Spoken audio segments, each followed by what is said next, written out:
सभी श्याम भक्तों को जय श्री श्याम। कैसे हैं आप? आशा करती हूँ कि आप अपने स्थान पर कुशल से होंगे।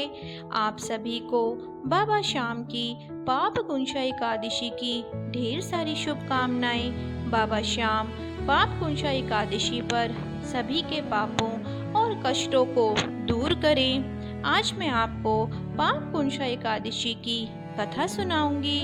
भारत के एक सुंदर और शांत नगर में एक धर्मात्मा राजा रहते थे। उनका नाम था राजा हरिदत्त। राजा हरिदत्त अत्यंत धार्मिक, दयालु और न्यायप्रिय थे। उनके राज्य में लोग सुख, समृद्धि और शांति के साथ जीवन व्यतीत करते थे। राजा हरिदत्त अपनी प्रजा के कल्याण और धर्म के पालन में विश्वास रखते थे। राजा हरिदत्त के दरबार में एक विद्वान ब्राह्मण रहते थे जिनका नाम था महापाध्याय गोविंदाचार्य। वे धर्म, उपासना और वेदों के विषय में निपुण थे। वे अक्सर राजा को धार्मिक नियमों, उपवासों और एकादशी व्रत के महत्व के बारे में बताते रहते थे। एक दिन गोविंदाचार्य जी ने राजा से कहा कि आप पाप कुंशा एकादशी के महत्व के बारे में समझिए। गोविंदाचार्य जी ने कहा, महाराज, पाप कुंशा एकादशी व्रत अत्यंत पवित्र है। इस व्रत का पालन करने से सारे पाप नष्ट हो जाते हैं और मोक्ष की प्राप्ति होती है। इस दिन भगवान विष्णु की, बाबा श्याम की विशेष पूजा की जाती है और भक्तों को ब्रह्म हिंसा, सत्य वचन और संयम का पालन करना चाहिए, यही सिखाया जाता है। जो व्यक्ति इस व्रत को श्रद्धा और विश्वास से करता है वह जन्म मृत्यु के चक्र से मुक्त हो जाता है। राजा हरिदत्त ने विद्वान ब्राह्मण की बातें ध्यान से सुनी और उन्हें मान लिया। उन्होंने अपने दरबार और प्रजा में आदेश दिया कि सभी लोग पाप कुंशा एकादशी का व्रत विधि पूर्वक करें। राजा ने स्वयं भी संकल्प किया कि वे इस एकादशी का व्रत का पालन पूरी श्रद्धा और भक्ति के साथ करेंगे। वक्त निकलता गया और पाप कुंशा एकादशी का दिन आ गया। राजा और प्रजा ने दिन भर उपवास रखा। सुबह सुबह मंदिर में जाकर भगवान विष्णु की, बाबा श्याम की आराधना की। सभी ने शुद्ध हृदय और मन से भगवान का स्मरण किया। राजा ने विशेष रूप से ध्यान रखा कि इस दिन कोई हिंसा, झूठ या कुटिल कार्य ना हो। वे स्वयं अपने दरबार में न्याय और धर्म के नियमों का पालन करते रहे। उस दिन एक अजीब घटना हुई। राजा के राज्य में एक निर्धन ब्राह्मण आया। उसके पास भोजन करने के लिए कुछ भी नहीं था। राजा हरिदत्त ने उसे देखा और तुरंत आदेश दिया कि उसे भोग, भोजन और वस्त्र दिए जाएं। ब्राह्मण ने राजा को धन्यवाद करते हुए कहा, महाराज, आपके इस धर्मशील कार्य से आप पाप कुंशा एकादशी की महिमा को सच्चे हृदय से निभा रहे हैं। भगवान विष्णु इस पुण्य कार्य को स्वीकार करेंगे।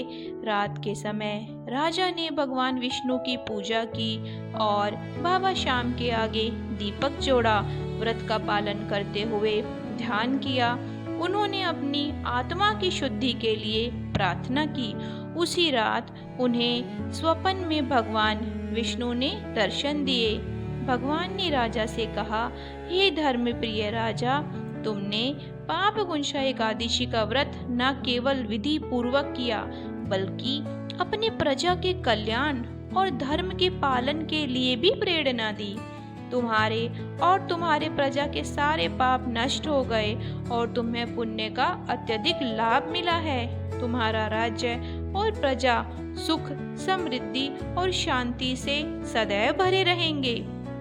राजा हरिदत्त ने भगवान का धन्यवाद किया और प्रण किया कि वे और उनके राज्य के लोग इस व्रत और धर्म का पालन सदा करते रहेंगे।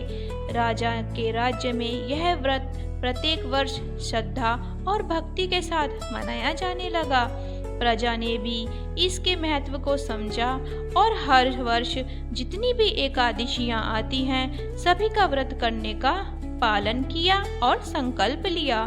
समय के साथ यह कथा दूर दूर तक फैल गई। लोग जान गए कि पाप कुंशा एकादशी व्रत का पालन करने से पाप नष्ट होते हैं, पुण्य बढ़ता है और मोक्ष की प्राप्ति होती है।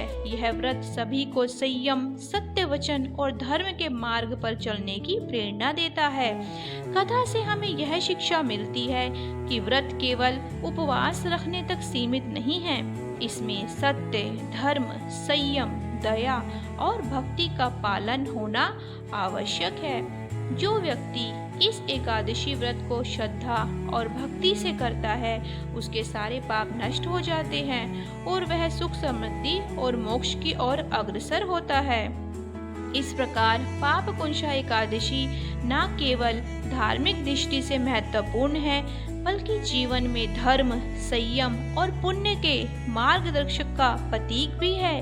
राजा हरिदत्त और उनके प्रजा के जीवन में इस व्रत ने अमूल्य परिवर्तन किया और उनका राज्य आदर्श और धर्मप्रिय बन गया।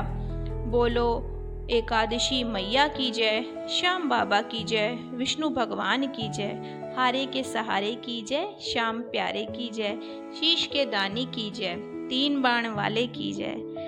तो भक्तों, यह थी पापकुंशा एकादशी की कथा जो मैंने आपको सुनाई। आशा करती हूँ कि आपको ये कथा पसंद आई होगी। अगर आपको मेरी वीडियो अच्छी लगती है तो मेरी आईडी को सब्सक्राइब करें, लाइक करें और शेयर करना ना भूलें। बाबा श्याम हम सभी पर अपना ढेर सारा आशीर्वाद बनाए रखें। इसी विश्वास के साथ जय श्री श्याम। आपका दिन शुभ हो।